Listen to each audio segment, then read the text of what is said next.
थोड़ा हाँ ओके।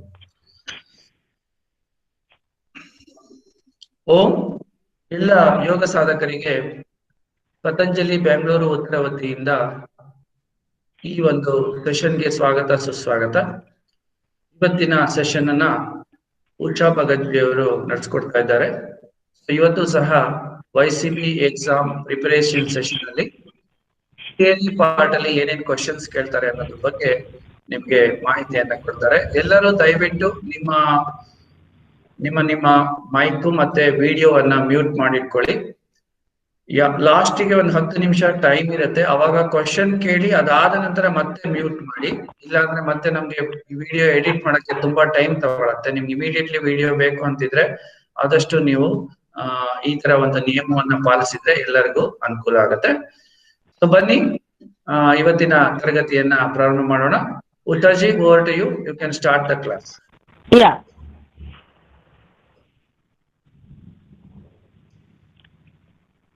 ನೇರವಾಗಿ कुंदर्री, ಎಲ್ಲರೂ सीधा बैठना है।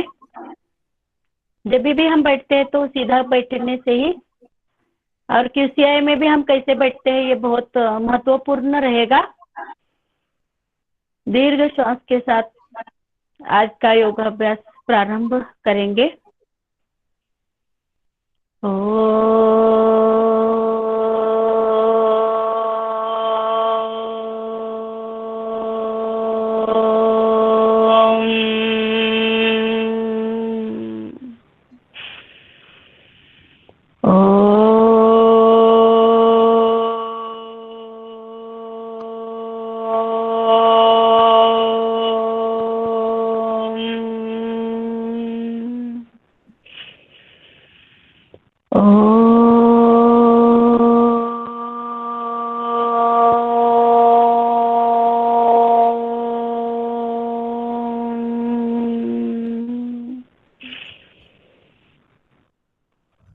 संगच्छध्वं संवदध्वं सम्मोमनांसि जानताम् देवाभागं यथा पूर्वे संजानना उपासते संजानना उपासते संजानना उपासते।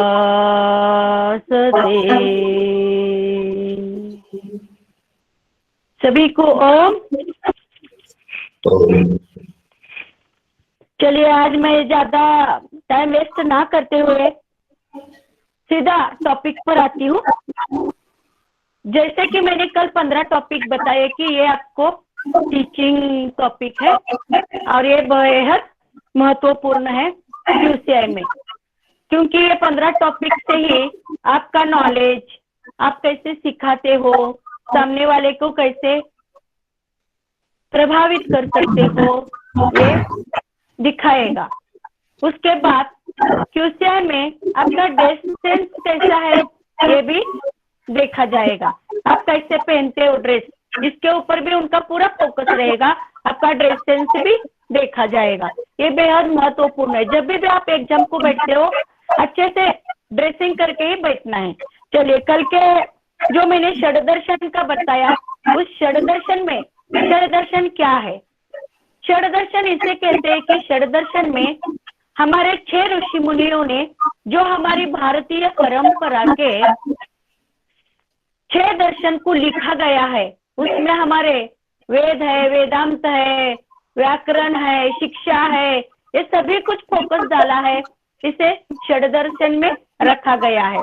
ये षड्दर्शन का मैं अभी आपको 6 ऋषियों का किसने कौन सा दर्शन लिखा है इसके ऊपर मैं अभी फोकस डालूंगी। चाहो तो आप लिख ले सकते हो। षड्दर्शन का पहला सांख्य दर्शन। सांख्य दर्शन लिखा है महर्षि कपिल ने। उसके बाद योग दर्शन, 2 नंबर पर योग दर्शन लिखा है महर्षि पतंजलि ने। उसके बाद तीसरा है न्याय दर्शन। न्याय दर्शन लिखा है महर्षि गौतम ने। उसके बाद आता है वैशेषिक दर्शन। वैशेषिक दर्शन लिखा है महर्षि कणाद ने। उसके बाद आता है पूर्व मीमांसा दर्शन। पूर्व मीमांसा दर्शन के प्रतिपादित या लेखक है महर्षि जैमिनी। उसके बाद आता है उत्तर मीमांसा। उत्तर मीमांसा या इसको कहते हैं वेदांत दर्शन। तो इसमें लिखा है महर्षि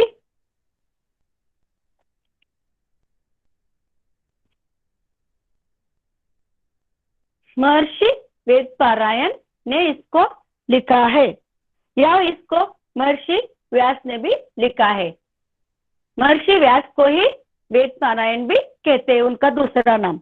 उसके बाद सांख्य दर्शन के 25 तत्व है और महर्षि कपिल के द्वारा इसका पूरा प्रतिपादन, इसमें क्या क्या है ऐसा सब कुछ बताया गया है। लेकिन आपको मैम ओके, लेकिन ये जब हम दर्शन जब बताते हैं, हमको जब षड दर्शन के बारे में अगर कोई क्वेश्चन पूछा जाता है तो ज्यादा विस्तार में ना जाते हुए आपको 6 दर्शनों के नाम और उनको किसने लिखा है सिर्फ इतना ही बताना है। बाकी के तत्व अगर चाहे तो ये 5 मिनट में आपका कवर हो जाएगा। तत्व सभी को तत्व आपको बताने लगोगे तो पूरा एक दिन भी पूरा नहीं पड़ेगा। इसलिए जब वो षड दर्शन के लिए क्वेश्चन पूछते हैं तो सिर्फ 6 दर्शन और उसके नाम। 6 दर्शन के नाम है सांख्य दर्शन, इसको लिखा है महर्षि कपिल ने, लिख लीजिए। उसके बाद आएगा योग दर्शन, इसको लिखा है महर्षि पतंजलि ने। उसके बाद आता है न्याय दर्शन, इसको लिखा है महर्षि गौतम ऋषि ने। चौथे नंबर पर आता है वैशेषिक दर्शन,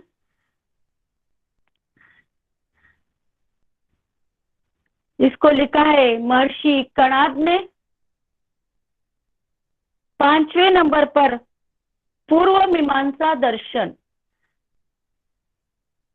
इसको लिखा है महर्षि जैमिनी ने। और 6ठे नंबर पर उत्तर मीमांसा। पूर्व मीमांसा और उत्तर मीमांसा। उत्तर मीमांसा को लिखा है महर्षि वेद व्यास ने।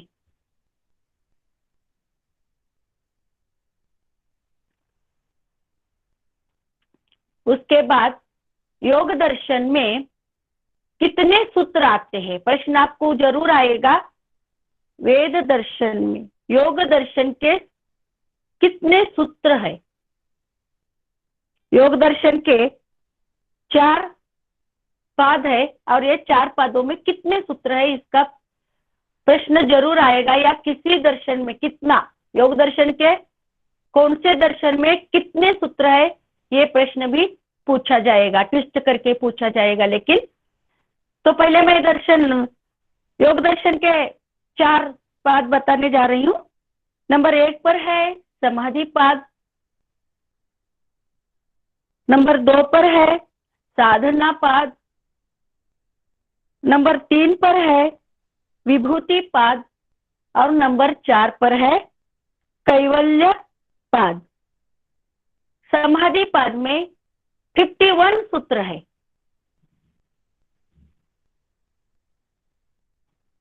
साधना पाद में 55 सूत्र है। विभूति पाद में 55 सूत्र ही है और उसके बाद कैवल्य पाद में 34 सूत्र है।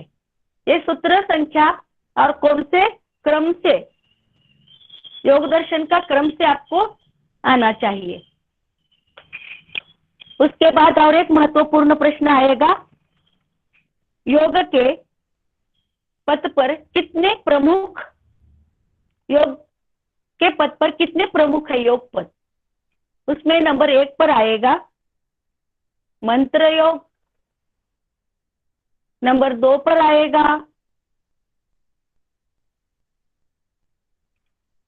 लय योग, नंबर 3 पर राजयोग, नंबर 4 पर हठ योग।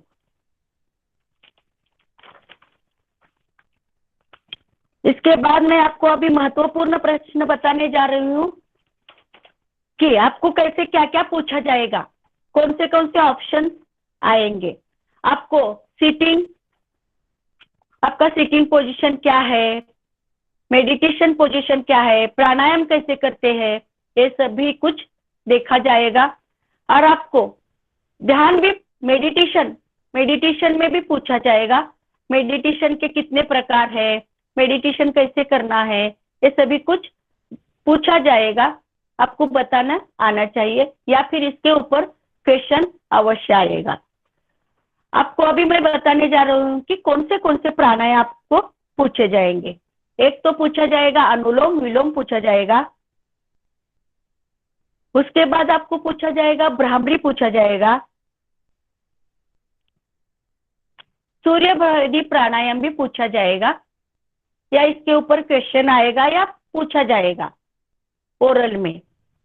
उसके बाद शीतली प्राणायाम भी पूछा जाएगा।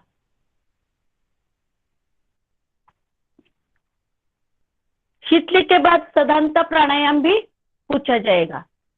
अभी ये तो पतंजलि में हम डेली के इसमें सदांता वो नहीं करते, लेकिन हठयोग के हिसाब से क्यूसीआई में ज्यादा से ज्यादा हठयोग और घेरंड संहिता ही क्यूसीआई में ज्यादा से ज्यादा है। उसके बाद उज्जाई प्राणायाम तो सभी को आता ही होगा, उज्जाई प्राणायाम भी पूछा जाएगा। चंद्रभेदी प्राणायाम भी पूछा जाएगा। तो आप सभी ये ऑप्शंस नोट कर लीजिए किसके ऊपर क्या है। अगर किसी को ये प्राणायामों के बारे में कुछ पता नहीं चलता है तो ग्रुप में मैसेज डालिए, हम इसका आपको पूरा का पूरा बताएंगे कि कैसे रहता है। इसके बाद किसी भी 2 प्राणायाम को आपको करने लगाया जाएगा। और प्राणायाम कैसे करते हैं, इसके क्या लाभ है, इसके क्या शारीरिक लाभ है, ये भी ओरल में पूछा जाएगा। चलिए उसके बाद महत्वपूर्ण प्रश्न पर आती हूँ।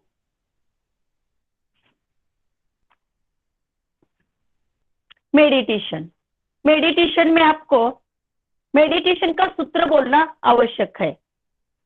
प्रत्याहार, धारणा, ध्यान, जप, रिलैक्शन। प्रत्याहार, धारणा, ध्यान, जप, रिलैक्शन, इसका इसमें समावेश रहेगा। आज मैं सिर्फ महत्वपूर्ण बातें बताते जाऊंगी कि क्यूसीआई में क्या आएगा और क्या नहीं आएगा और क्या आपको पढ़ना है। इसके बाद आपको गायत्री मंत्र भी आना चाहिए, शांति पाठ भी आना चाहिए, महामृत्युंजय मंत्र भी आना चाहिए। और हम मंत्र कैसा बोलते हैं इसके ऊपर भी फोकस डाला जाएगा।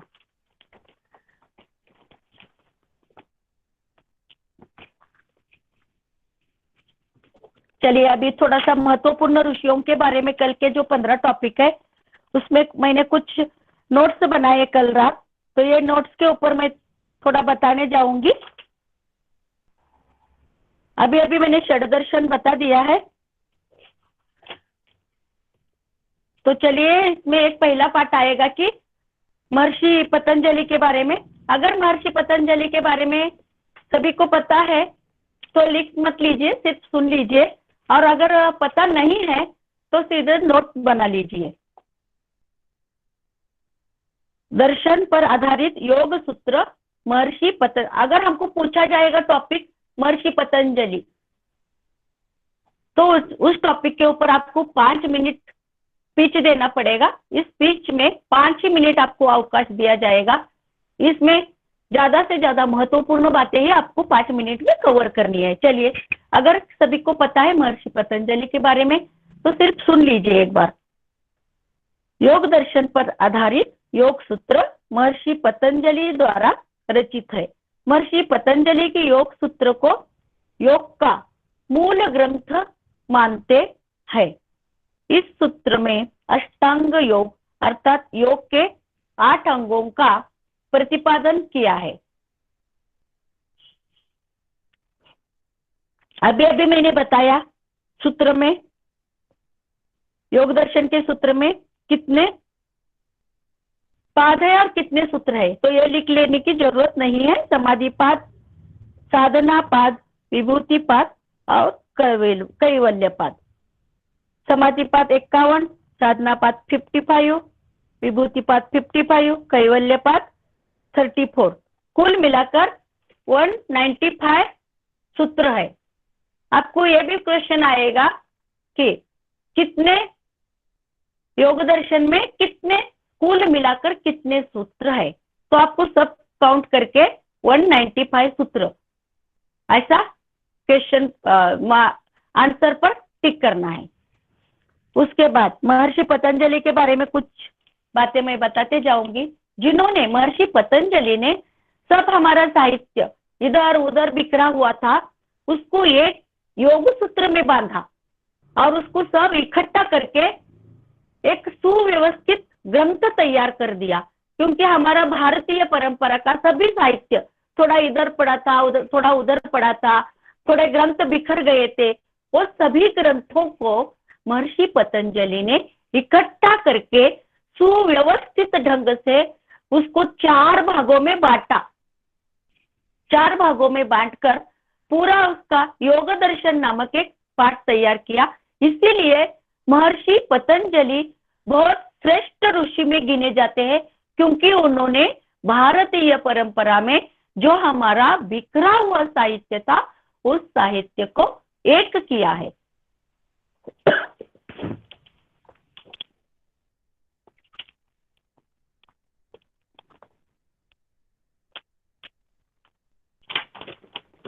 और ये चारों दर्शन में उन्होंने कुछ न कुछ महत्वपूर्ण, पूरा का पूरा महत्वपूर्ण बताया गया है। चलिए, अभी मैं पूर्व मीमांसा के दर्शन महर्षि जैमिनी द्वारा प्रतिपादित, अभी अभी मैंने छठ दर्शन का बताया है, उसमें 15 ऑप्शन का और एक ऑप्शन है महर्षि जैमिनी।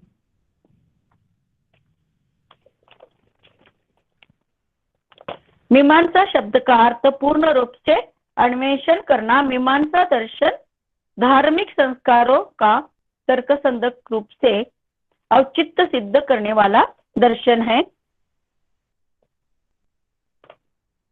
और मीमांसा दर्शन जैमिनी ऋषि द्वारा प्रतिपादित है। दर्शन की शाखा को अनुसार वेदों को सर्वोच्च माना गया है और इनने इस सीमा तक ही महत्व दी गई है। यह दर्शन ईश्वर की तुलना को, इस दर्शन में ईश्वर की तुलना को गौण माना गया है। मीमांसा को पूर्व मीमांसा भी कहा जाता है, क्योंकि इसमें वेदों के आरंभिक भाग का, जब वेद का आरंभिक भाग का इसमें वर्णन मिलता है, इसीलिए इसको पूर्व मीमांसा कहा जाता है। इतना ही आपने 5 मिनट में इतना ही कवर किया तो बस है। उसके बाद षड्दर्शन के वेदांत या उत्तर मीमांसा, उत्तर मीमांसा या वेदांत, वेदों का अंत। इस दर्शन के बाद कोई वेद नहीं लिखा गया, ये वेदांत था। ये दर्शन जब पूर्व मीमांसा और उत्तर मीमांसा में आपको पूछा जाएगा कि पूर्व मीमांसा में क्या है और उत्तर मीमांसा में क्या है, उत्तर मीमांसा में वेदांत दर्शन भी कहा जाता है, क्योंकि जब तक पूरे वेदों को सुव्यवस्थित करके वेदों का पूरा अंत का दर्शन है, ये वेदांत दर्शन बोलते हैं इसको।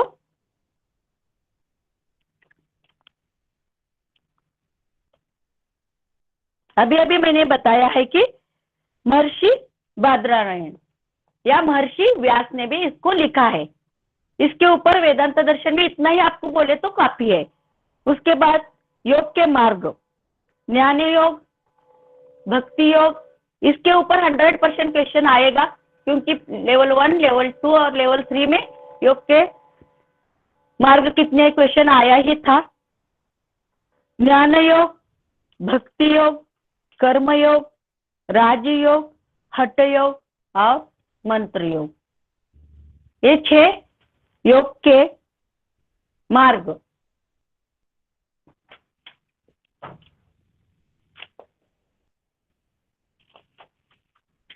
उसके बाद अब नवदा भक्ति के बारे में भी पूछा जाएगा।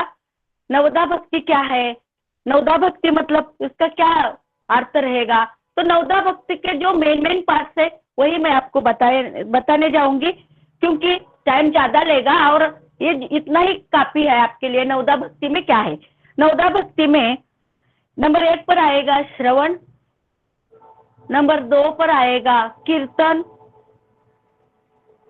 नंबर 3 पर आएगा स्मरण, नंबर 4 पर आएगा पाद सेवा, नंबर 5 पर आएगा अर्चनम। स्वामी जी डेली बताते हैं नवदा भक्ति का, टीवी में भी, आस्था में भी बहुत सारा नवदा भक्ति का दिया है, लेकिन मैं शॉर्ट में बताते जाऊंगी इस, ताकि आपको टाइम भी वेस्ट ना हो। और टाइम लिमिटेड 1 घंटे का टाइम है। नवदा भक्ति ऐसा बताने गए तो बहुत सारा इसमें है, लेकिन बहुत शॉर्टली मैं बताऊंगी कि कितना कैसे आएगा क्वेश्चन। पाद सेवन, उसके बाद 5वां आएगा अर्चनम, 6ठे में आएगा वंदनम, 7वें में आएगा दास्यम, 8वें में आएगा सख्यम और 9वां है आत्म निवेदन। ये नवदा भक्ति के 9 प्रकार है। इस प्रकार में कौन से, इसमें क्या क्या है ये तो नहीं पूछा जाएगा, लेकिन नवदा भक्ति के 9 ऑप्शन जरूर पूछे जाएंगे और इसी के ऊपर कोई क्वेश्चन होगा। नवदा भक्ति के अंदर साक्ष्यम क्या है ये तो बहुत इजीली आपको बताने आएगा। जो ईश्वर को सखा मानता है उसमें साक्ष्यम आएगा। पाद सेवन, ईश्वर को ही, पाद पूजा को ही अपना जीवन का पूरा अर्पण करने वाले पाद सेवन में आते हैं। फिर ईश्वर को वंदनम, वंदनम मतलब ईश्वर को पूरा अपना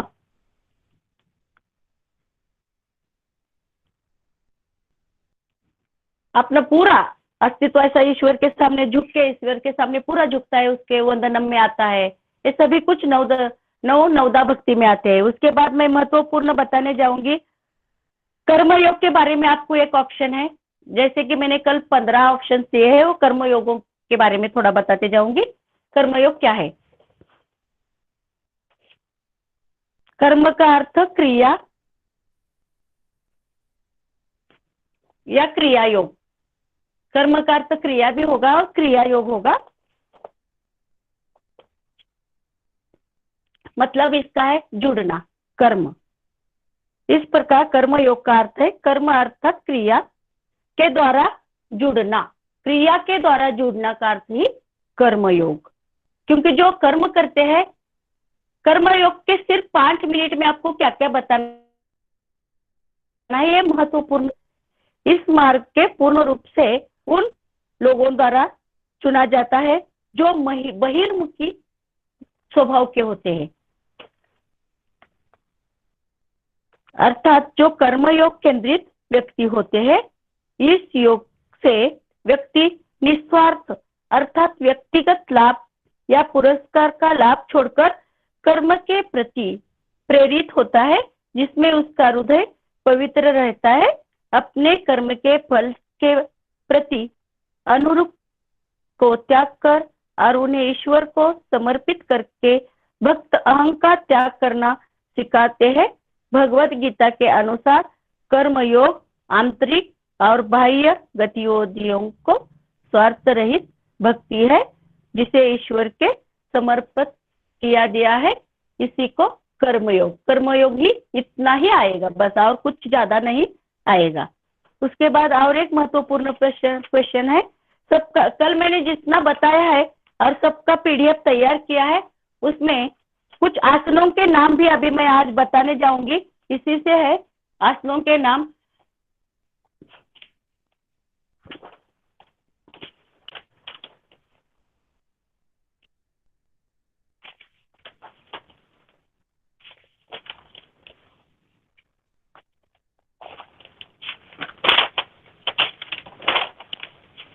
ये सेशन होने के बाद भी अगर किसी को कोई क्वेश्चन का डाउट आया हो या किसी का कोई पूछना हो तो वो जरूर हमको मैसेज कर सकते हैं। तो कल मेरे क्वेश्चन कहाँ तक आए थे? नेति क्रिया, शंख प्रक्षालन। आज मैं थोड़ा शंख प्रक्षालन के बारे में भी बताते जाऊंगी कि शंख प्रक्षालन क्या है, शंख प्रक्षालन किसे कहते हैं। ये शंख प्रक्षालन का क्वेश्चन जरूर आएगा आपको। आज के सेशन में नहीं हुआ तो भी मैं शंख प्रक्षालन का कुछ रहे तो आपके ग्रुप में, जो ग्रुप बनाया गया है भाई साहब ने, उस ग्रुप में डालूंगी शंख प्रक्षालन क्रिया का। आज थोड़ा टाइम कम रहने से मैं इसका पूरा आपको आंसर ही बताते जाऊंगी।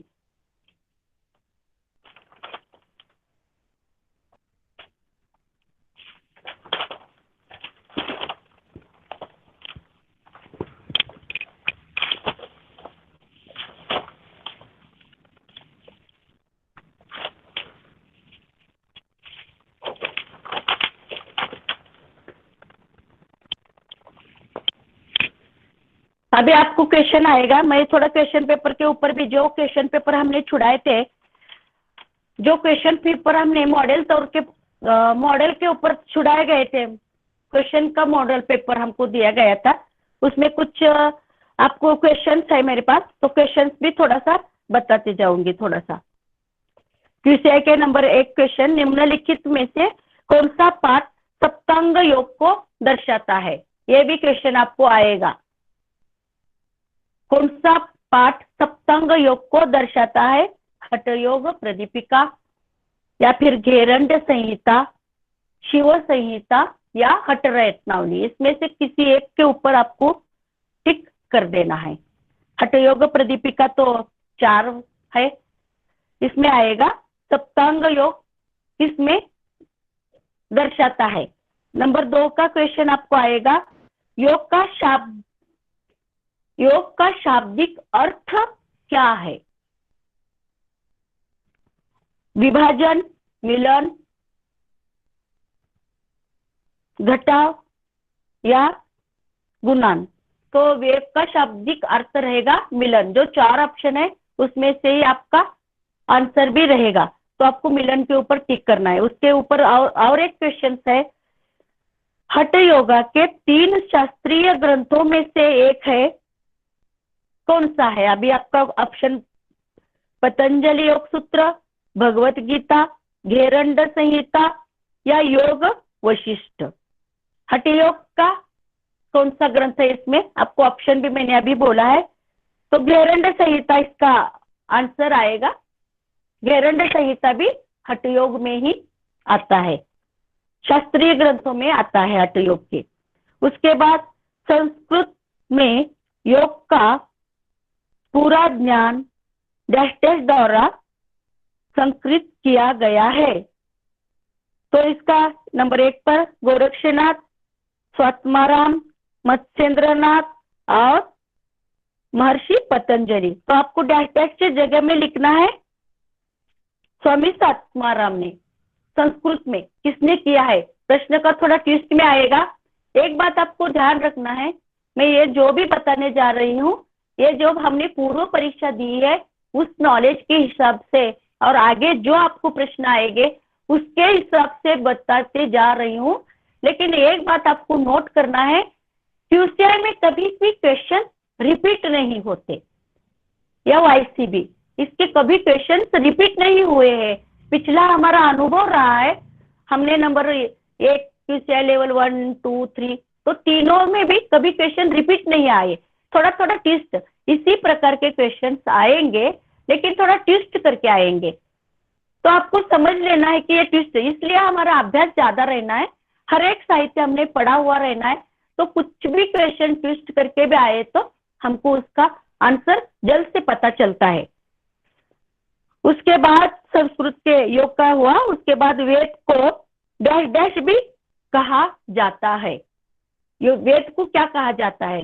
स्मृति साहित्य, श्रुति साहित्य, तृप्ति साहित्य, या इनमें से कोई नहीं। वेद को कहा जाता है श्रुति साहित्य, जो सुना हुआ है।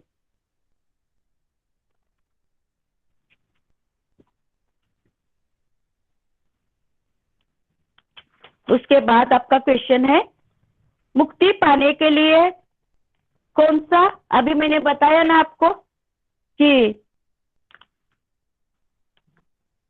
मुक्ति पाने के लिए कौन सा डैश डैश के प्रति लालसा, इसमें कौन से भाषा में आता है या कौन से सूत्र में आता है? विवेक, वैराग्य, मुमुक्षुत्व, इनमें से कोई नहीं। ये 4 ऑप्शन है। उसके बाद निम्नलिखित में कौन सा नाड़ियों का संतुलित स्थितियों से मेल खाता है? क्वेश्चन ये आएगा, निम्न में से कौन सा नाड़ियों के संतुलन से मेल खाता है? इसका ऑप्शन 4 है, ईड़ा, पिंगला, सुषुम्ना और सरस्वती।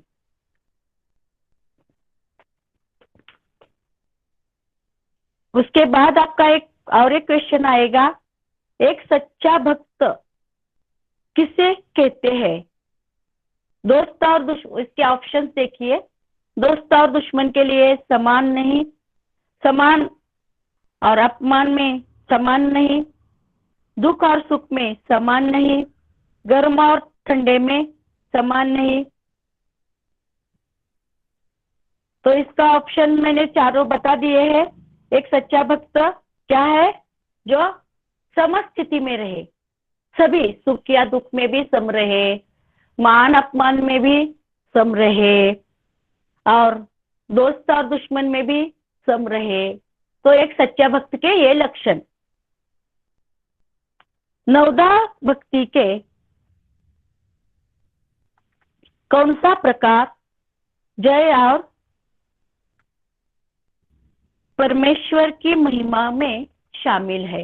इसके 4 ऑप्शन है, श्रवणम, कीर्तनम, अर्चनम और वंदनम। नवदा भक्ति के प्रश्न और एक बार देख लीजिए। नवदा भक्ति का कौन सा प्रकार जय और परमेश्वर की महिमा में शामिल है? श्रवणम, कीर्तनम, अर्चनम और वंदनम। उसके बाद 10वां प्रश्न, संस्कृत में मंत्र का शाब्दिक अर्थ क्या है? ये क्वेश्चन जरूर आएगा। संस्कृत में योग का शाब्दिक अर्थ क्या है? शरीर के उपकरण, मन के साधन, प्राण का साधन, इनमें से कोई नहीं। तो आपका उत्तर रहना चाहिए प्राण के साधन।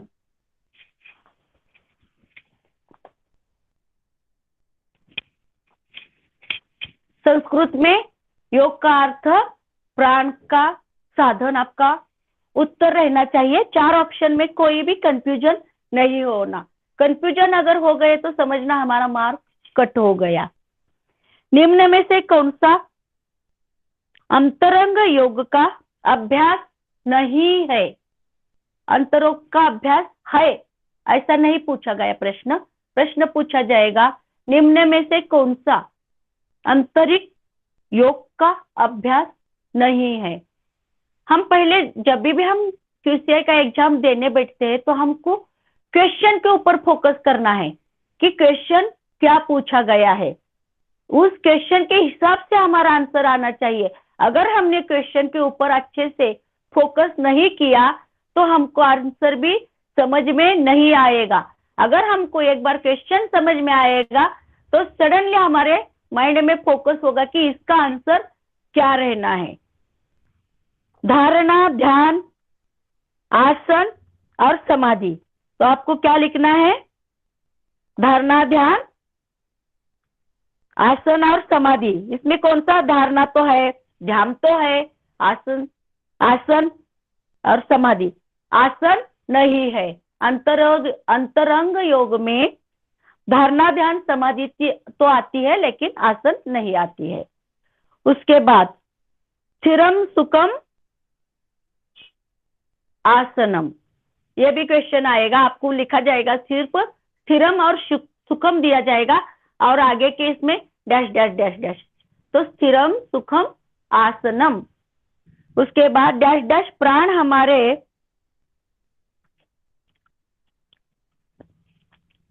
हमारे यूरिन को, जो भी प्राण, पंच प्राण और उसके उप प्राण, जो प्राण हमारे यूरिन को नियंत्रित करता है, ऐसे प्राण का आपको तो सभी हो गया होगा, वो उदान समान ये सभी कुछ हो गया होगा, तो आपको आना चाहिए इसका क्वेश्चन का आंसर। उदान समान व्यान और अपमान, जो नीचे कौन सा प्राण है वो हमारे यूरिन को नियंत्रित करता है, बताया गया है ना आपको। समान, अपान। यस यस, बराबर, एकदम करेक्ट उत्तर। कौन है, आपका नाम क्या है मैम? जया कंवर मैम। दीदी ओके ओके, बहुत बहुत करेक्ट, आपका उत्तर बहुत करेक्ट है। लगता है आपका बहुत सारा अभ्यास हो गया। अपान वायु हमारे पेट के निचले भाग में रहती है, और हमारा जो पेट के निचले का जो कार्य है, जो मलमूत्र का कार्य है या गर्भ का कार्य है, वीर्य का कार्य है, सब कुछ अपान नियंत्रित करता है। अपान के बहुत सारे कार्य है और बेहद महत्वपूर्ण हमारे शरीर का एक भाग है। अपान हमारे शरीर का एक प्राण है। तो इसके ऊपर बहुत सारे हैं, लेकिन जो प्रश्न पूछा जाएगा उसी हिसाब से हमारा आंसर आना चाहिए।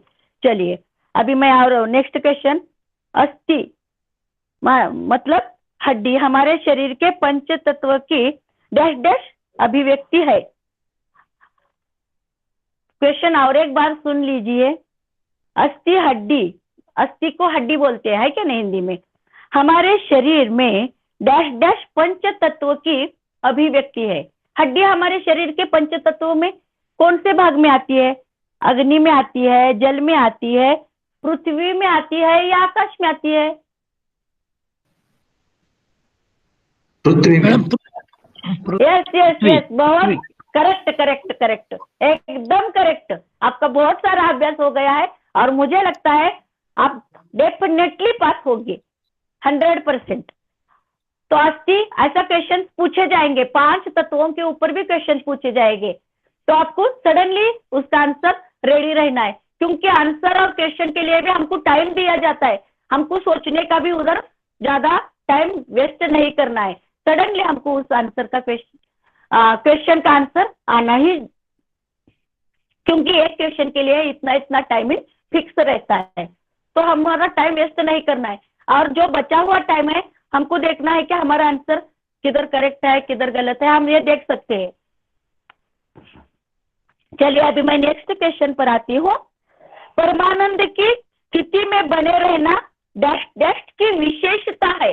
परमानंद, हमेशा हम एक जैसी स्थिति में या आनंदित स्थिति में रहते हैं, या फिर हमेशा हमारा स्वभाव कभी सैड नहीं रहता, तो इस स्थिति को हम क्या बोलते हैं? चलिए मैं बताते जाऊंगी।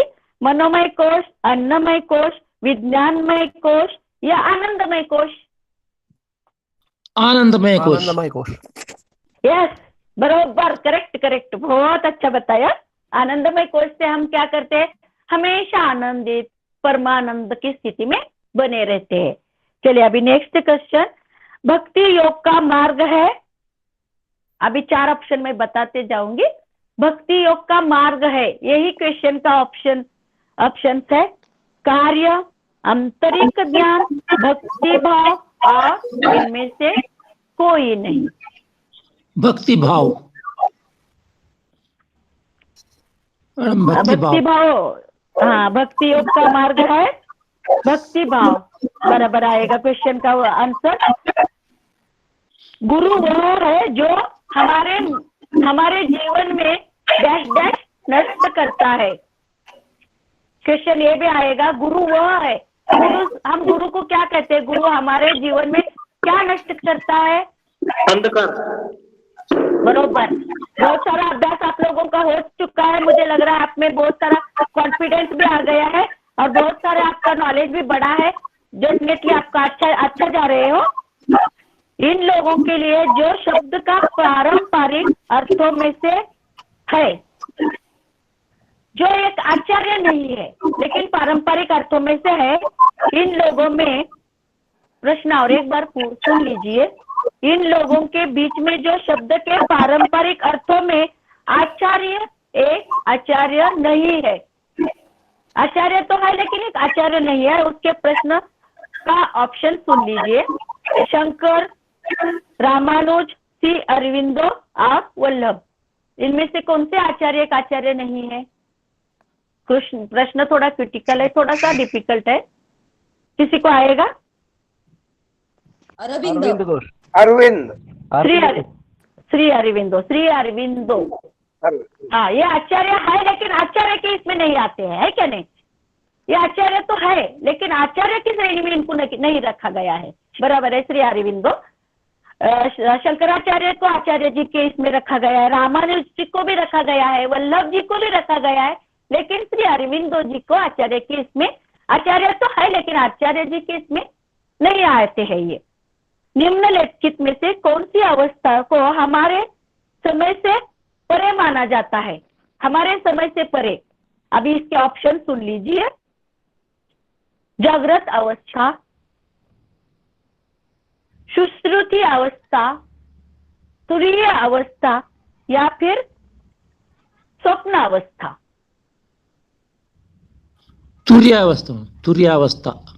तुरीयावस्था बराबर है। तुरीयावस्था को हमारे परे माना जाता है, हमारे जागृत से परे माना जाता है तुरीयावस्था को। कैसे? तुरीयावस्था को कुछ बताने आएगा आपको? तुरीयावस्था किसे कहते हैं? इसको क्यों हमारे जागृत से परे माना जाता है? क्योंकि इस अवस्था में, जब इस अवस्था में हम रहते हैं तो यह हमारे जागृत से परे अवस्था तुरीय अवस्था है। हमारे शारीरिक एक अवस्था रहती है, उसमें तुरीय अवस्था में हम जागृत के इसमें भाव में नहीं रहते। चलिए इसके फिर कभी बताते जाऊंगी। कठिन परिस्थिति में धैर्य रखने की क्षमता, बहुत समय क्रिटिकल आएगा, बहुत डिफिकल्ट समय है और इस कठिन परिस्थिति में हमको धैर्य रखना है। इस धैर्य रखने की अवस्था को क्या कहते हैं? 4 ऑप्शन सुन लीजिए पहले। शम, दम, उपरीति और तितिक्षा। शम, दम, उपरीति और तितिक्षा। तितिक्षा नहीं, तितिक्षा अवस्था नहीं, शम, दुखों का शमन, दुखों का शमन कर, जैसी भी स्थिति है उसमें सब अपने अंदर रख के भी हम शमन करना, शम में आएगा ये। तितिक्षा में दूसरा आएगा। चलिए उसके बाद और क्वेश्चन आएगा। इनमें से कौन सा एक पुरुषार्थ नहीं है? क्वेश्चन फिर से सुन लीजिए। इनमें से कौन सा एक पुरुषार्थ नहीं है? ऑप्शन इसके 4 आएंगे। धर्म, काम, मोक्ष और समाधि। इसका अर्थ समाधि है। समाधि। बहुत अच्छा। यस, बहुत करेक्ट बताया। समाधि एक पुरुषार्थ नहीं है। यह धर्म तो एक पुरुषार्थ है, कर्म पुरुषार्थ है, मोक्ष पुरुषार्थ है, लेकिन समाधि पुरुषार्थ नहीं है। बहुत अच्छे से बताया आंसर आपका। बहुत मुझे लग रहा है सच में आपकी बहुत सारी तैयारी हो चुकी है। मन की एक स्थिति विचलित मन रजाय द्वारा अधिक संचालित है। अब इसका ऑप्शन सुन लीजिए। क्वेश्चन और एक बार बोलती हूँ।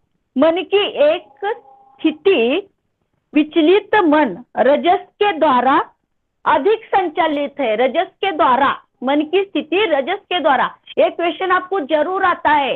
रजस, तमस, इस पर भी क्वेश्चन क्यूसीआई में बहुत आते हैं। तो इसका है क्षिप्त।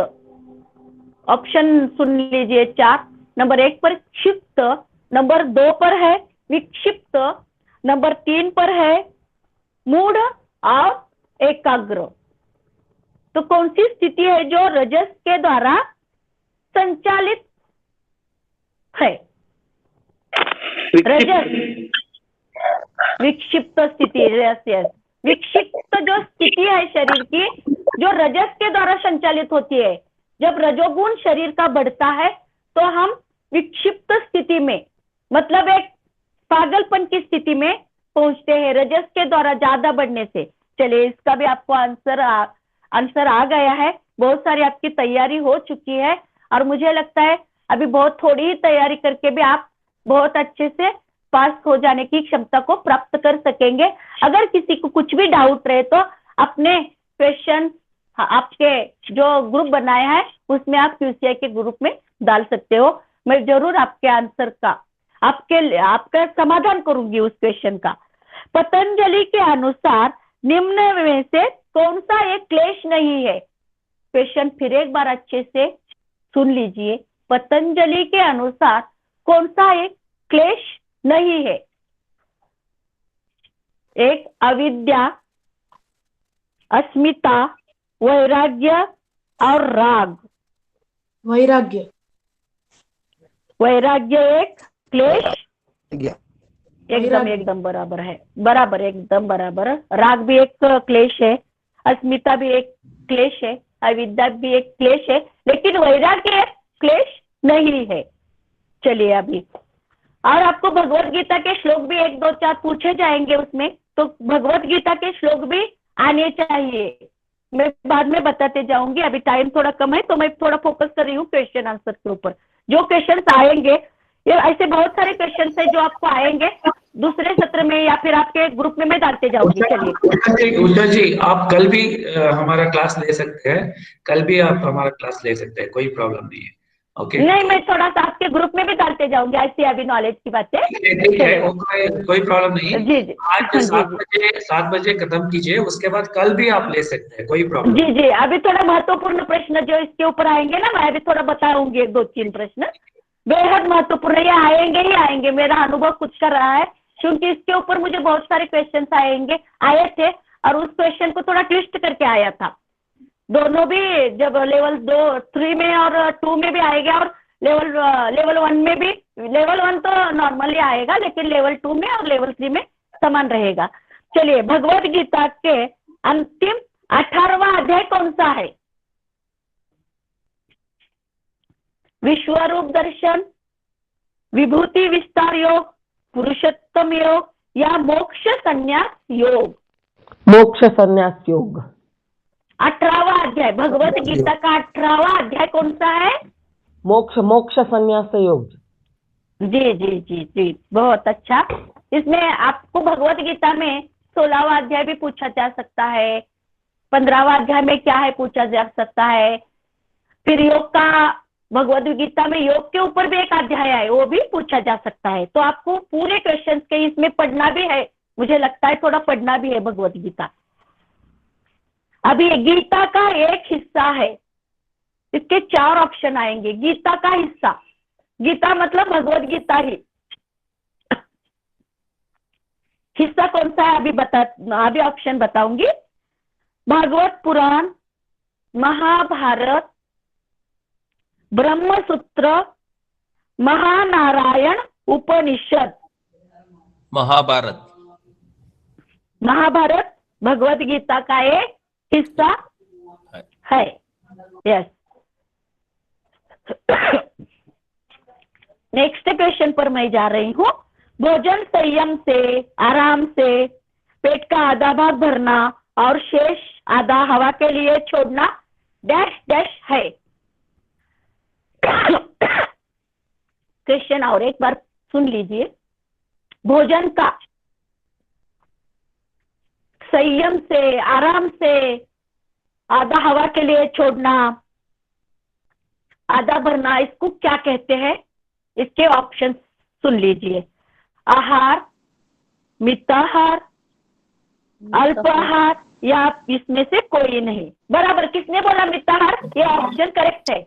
मिताहार जिसने बोला, जी जी जी, बहुत बहुत बराबर है, बहुत बराबर। अल्पाहार के संख्या में इसको नहीं रखना और इसको आहार के संख्या में भी नहीं रखना, इनमें से कोई नहीं भी नहीं है मिताहार बहुत करेक्ट आंसर है इसका।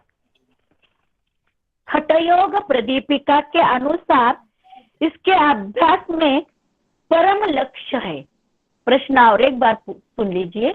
हठयोग के अभ्यास में, हठयोग प्रदीपिका के अनुसार इसके अभ्यास में परम लक्ष्य है। परम लक्ष्य क्या है? तो श्वास पर नियंत्रण के लिए, ऑप्शन सुन लीजिए, श्वास पर नियंत्रण के लिए, स्थिरता और लचीलेपन के लिए, राजयोग के लिए, या इनमें से कोई नहीं।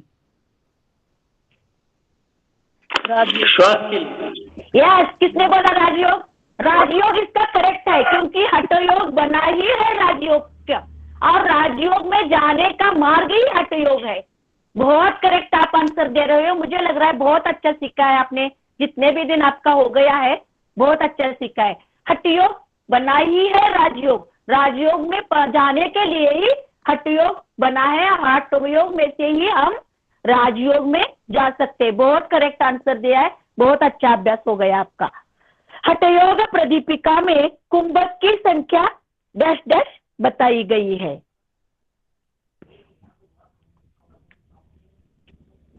4, 8, 6 और 5। 8 4 बराबर।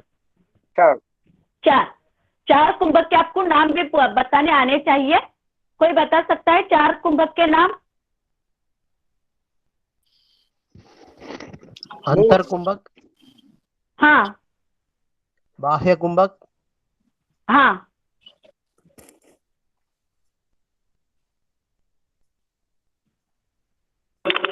केवल हाँ, और इस सभी कुंभक को बना के एक कुंभक बनता है महाकुंभक। तो ये 4 कुंभक आएंगे। आपको सभी कुछ अच्छा आता है? थोड़ा सा ये मैडम, करने की जरूरत। मैडम, हाँ, 4 कुंभक के बारे में और एक बार बोलिए। 4 कुंभक कौन सा है बोलिए। बाह्य कुंभक, अंतर कुंभक, बहिर्कुंभक, और इन सभी कुंभकों को बनाकर एक महाकुंभक। कल मैंने आपको बोला था ना, सब कुंभक का नाम भी लिखा दिया था, आपको पीडीएफ भी भेजा है ना, कुंभक के नाम है उसमें, सभी कुछ पढ़ लेना है अच्छे से। उसके बाद नादानुसंधान का दूसरा चरण। नादानुसंधान के बारे में मैं फिर कभी बताऊंगी। नादानुसंधान थोड़ा विषय थोड़ा यह है, इसमें कैसे कैसे नादानुसंधान का पहला अवस्था, दूसरा अवस्था, तीसरा अवस्था, इसके बारे में मैं बताऊंगी। अभी और एक महत्वपूर्ण प्रश्न है, हमारे शरीर में पल्सोरिय धमनियों को छोड़कर, ये धमनियों का छोड़ दीजिए, शारीरिक किसमें आता है, ये आपको इसका पढ़ने का ज्यादा आवश्यकता है। अभी मैं थोड़ा आसन, कौन सा आसन करना या नहीं करना ये बताते जाऊंगी।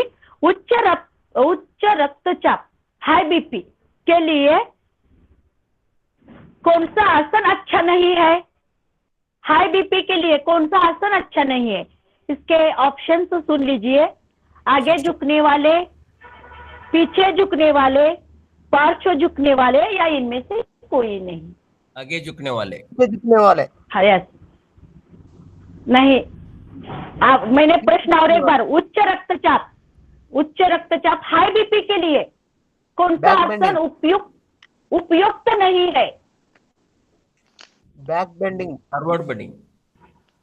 आगे झुकने वाले आसन, या पीछे झुकने वाले, या पार्श्व झुकने वाले, इनमें से कोई नहीं।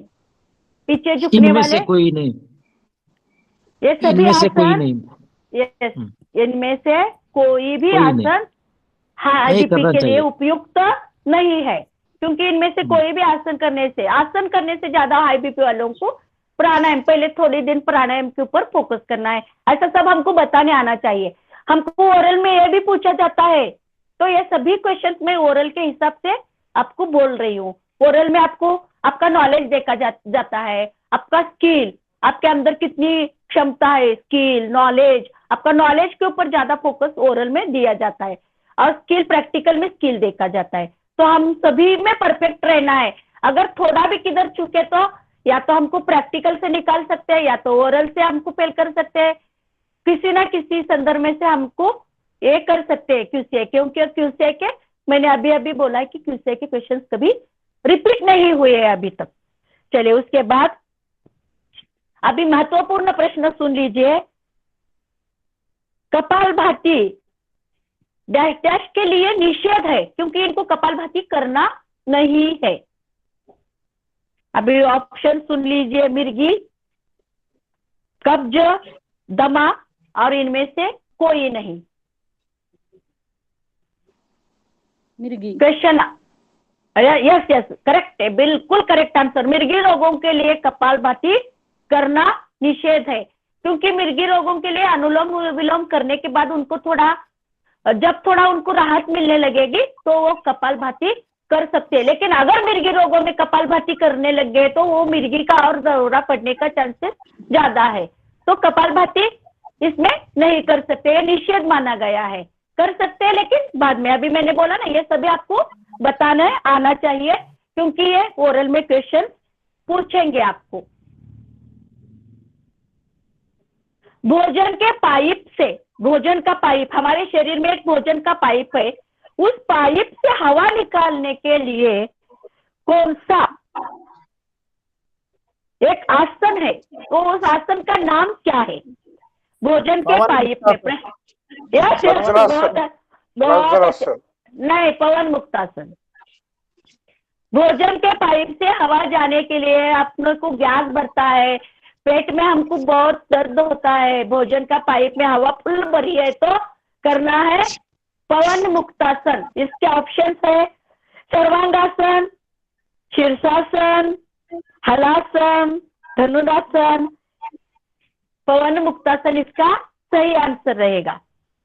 उषा जी और एक क्वेश्चन के बाद हम आज का सत्र इधर ही खत्म करते हैं। और एक जी और एक क्वेश्चन में बता के आज के सत्र को यहीं पर विराम देती हूँ। और अगर किसी को भी कोई डाउट है तो क्वेश्चन है तो मुझे पूछ सकते हैं बाद में। इनमें से कौन सा आसन थायराइड के लिए अच्छा नहीं है? प्रश्न और एक बार अच्छे से सुन लीजिए। इनमें से कौन सा एक आसन थायराइड के लिए अच्छा नहीं है? ऑप्शन है मत्स्येंद्रासन, वीरासन, हलासन और धनुरासन। थायराइड के लिए कौन सा आसन अच्छा नहीं है? वीरासन। वीरासन। आपको आसनों का भी बहुत सारा अभ्यास हो गया ऐसा मुझे लग रहा है, तो ठीक है। चलिए, और ज्यादा बहुत सारे क्वेश्चन पेपर्स मैंने जो मॉडल क्वेश्चन पेपर के तौर पर छुड़ाए गए थे, ऐसे बहुत सारे क्वेश्चन है। अगर किसी को, आज मैं बताती हूँ, अगर किसी को कोई क्वेश्चन का आंसर नहीं आ रहा है तो मुझे आपके ग्रुप में उस क्वेश्चन भेजना है, मैं उसका आंसर आपको भेजूंगी। बराबर? Okay, thank you. So, thank you, madam. Some people are asking like how to register for the YCB exam. एक मिनट रुकिए मैडम, मैं एक्चुअली आपको स्क्रीन शेयर करता हूँ। तो ಕೆಲವರು ಕೇಳ್ತಾ ಇದ್ದಾರೆ YCB exam ಗೆ ಯಾವ ತರ ರಿಜಿಸ್ಟರ್ ಮಾಡಬೇಕು ಅಂತ ನೋಡ್ಕೊಳ್ಳಿ। ನಾನು ಸ್ಕ್ರೀನ್ ನ ಶೇರ್ ಮಾಡ್ತಾ ಇದ್ದೀನಿ, ನನ್ನ ಸ್ಕ್ರೀನ್ ನ ಶೇರ್ ಮಾಡ್ತಾ ಇದ್ದೀನಿ। ಡಾಕ್ಟರ್ ಅಂಗಡಿ ಅವರು ಕೇಳಿದ್ರು, ಮತ್ತೆ ನೋಡಿ ನಾನು ಸ್ಕ್ರೀನ್ ನ ಶೇರ್ ಮಾಡ್ತಾ ಇದ್ದೀನಿ। YCB ಎಕ್ಸಾಮ್ಸ್ ಗೆ ನೋಡಿ, ಈಗ ಸ್ಕ್ರೀನ್ ಅಲ್ಲಿ ಶೇರ್ ಆಗ್ತಾ ಇದೆ